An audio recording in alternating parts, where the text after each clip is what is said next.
Non, non, tu n'es pas malchanceux. Tu n'es pas malchanceux, à moins que vraiment tu ne sois né, à moins que tu ne souffres d'une maladie, d'un handicap, de quelque chose, un facteur purement externe pour lequel tu ne puisses rien.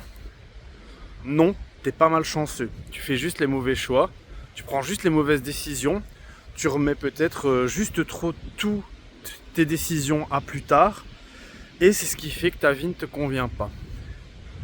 Et si ta vie ne te convient pas, je m'adresse à toi. Il y a plein de gens qui sont satisfaits de leur existence, mais il ne faut jamais penser qu'on est malchanceux, il ne faut jamais penser que notre condition est le résultat de facteurs externes. Les facteurs externes n'ont que très très très peu d'importance dans la qualité de notre vie. Et encore une fois, j'en suis le parfait exemple. Pendant plus de 15 ans, j'ai fait exactement le même business. J'avais un garage, j'étais mécanicien, j'avais une vie qui ne me convenait pas. J'avais un travail ingrat, lourd et difficile. Et j'ai eu d'autres business en simultané et au final, j'étais constamment un esclave. J'ai pris les bonnes décisions, j'ai pris des risques et ça a été les meilleures décisions de ma vie. Et c'est ce qui me permet de te dire que non, tu n'es pas malchanceux. J'aurais pu rester encore 15 années comme ça et du coup à l'approche de la soixantaine vous dire non, j'ai pas de chance, je suis malheureux, je n'ai pas eu de chance, mais la clé était devant moi. J'ai pas eu peur, j'ai réfléchi.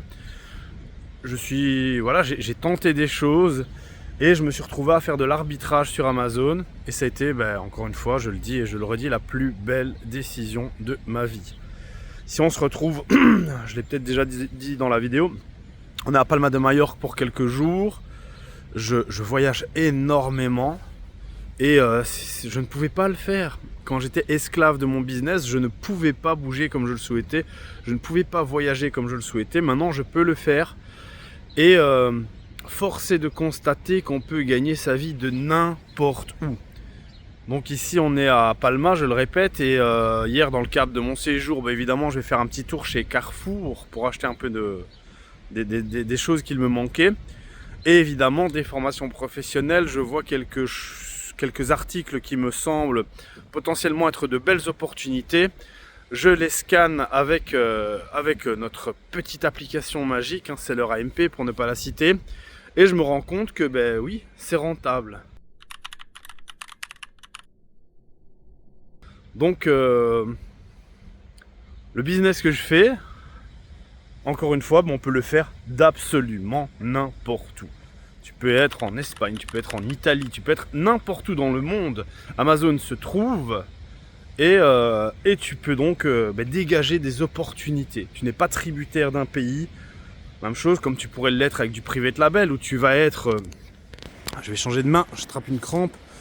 Où tu vas être en private label tributaire de la Chine. Nous, on travaille avec des marques connues et reconnues. On est tributaire d'aucun pays. Et ça, clairement, ça change la vie. Donc, il faut vraiment toujours réfléchir à sa situation et ne pas tomber dans cette mentalité de victime. J'ai pas de chance, c'est les facteurs environnants, je suis né au mauvais endroit, je suis pas né dans la bonne famille, j'ai pas pu faire les bonnes études. Tout ça, c'est des excuses. Et celui qui a des ambitions et qui n'a pas peur, il va réussir.